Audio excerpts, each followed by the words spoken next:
25 లక్షల మంది ఫ్యామిలీలు అంటే 1 కోటి మంది వాళ్ళు నిద్రాహారాలు పిల్లోడు చదువుతుంటే తల్లిదండ్రులు కూడా సరిగ్గా నిద్రపోరు.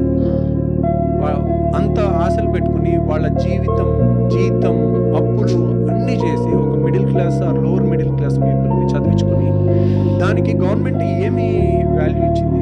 సింపుల్గా క్యాన్సిల్ చేసేసాం. మేము సిబిఐ ఎంక్వైరీ చేసాం, గొప్పగా మేము పనిష్ చేస్తాం అన్నారు. 2024లో పనిష్మెంట్ అయిందా? కల్ప్రిట్స్ని ఐడెంటిఫై చేశారా? పేపర్ కోడ్తో సహా వచ్చింది.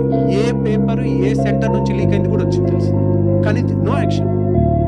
వాళ్ళు పబ్లిక్గా ఆ లీక్ చేసిన వాడిని అరెస్ట్ కూడా చేస్తే నేను నెక్స్ట్ ఇయర్ బయటకు వస్తాను, మళ్ళీ నేను లీక్ చేస్తా, ఏం చేయగలుగుతారో చూస్తా అని ఛాలెంజ్ చేసిన వీడియో ఉంది సోషల్ మీడియాలో.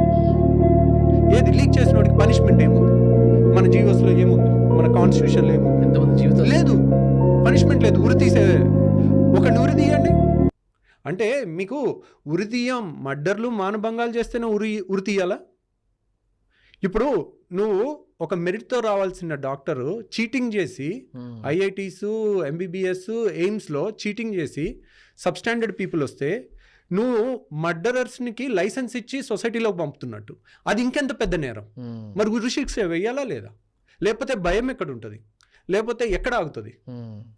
ఉరి శిక్ష అంటే ఉరి శిక్ష వేయకూడదు. మరి they are unfit to live. మరి ఒక్కసారి వేయండి, మళ్ళీ అవుతుందేమో చూడండి.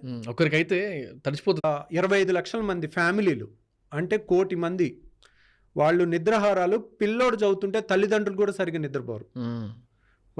అంత ఆశలు పెట్టుకుని వాళ్ళ జీతం అప్పులు అన్నీ చేసి ఒక middle class or lower middle class పీపుల్ని చదివించుకుని దానికి గవర్నమెంట్ ఏమి వాల్యూ ఇచ్చింది? సింపుల్గా క్యాన్సిల్ చేసేసాం. మేము సిబిఐ ఎంక్వైరీ చేసాం, గొప్పగా మేము పనిష్ చేస్తామన్నారు. 2024లో పనిష్మెంట్ అయిందా? కల్ప్రిట్స్ని ఐడెంటిఫై చేశారా? పేపర్ కోడ్తో సహా వచ్చింది.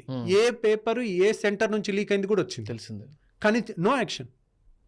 వాళ్ళు పబ్లిక్గా ఆ లీక్ చేసిన వాడిని అరెస్ట్ కూడా చేస్తే నేను నెక్స్ట్ ఇయర్ బయటకు వస్తాను, మళ్ళీ నేను లీక్ చేస్తా, ఏం చేయగలుగుతారో చూస్తా అని ఛాలెంజ్ చేసిన వీడియో ఉంది సోషల్ మీడియాలో.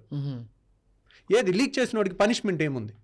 మన జీవోస్లో ఏముంది? మన కాన్స్టిట్యూషన్లో ఏముంది? ఎంతమంది జీవితం లేదు, పనిష్మెంట్ లేదు. ఉరి తీసే ఒకటి ఉరి తీయండి అంటే మీకు ఉరి తీయం, మర్డర్లు మానభంగాలు చేస్తేనే ఉరి తీయాలా? ఇప్పుడు నువ్వు ఒక మెరిట్తో రావాల్సిన డాక్టరు చీటింగ్ చేసి ఐఐటీస్ ఎంబీబీఎస్ ఎయిమ్స్లో చీటింగ్ చేసి సబ్స్టాండర్డ్ పీపుల్ వస్తే నువ్వు మర్డరర్స్కి లైసెన్స్ ఇచ్చి సొసైటీలోకి పంపుతున్నట్టు, అది ఇంకెంత పెద్ద నేరం. మరి ఉరి శిక్ష వేయాలా లేదా? లేకపోతే భయం ఎక్కడ?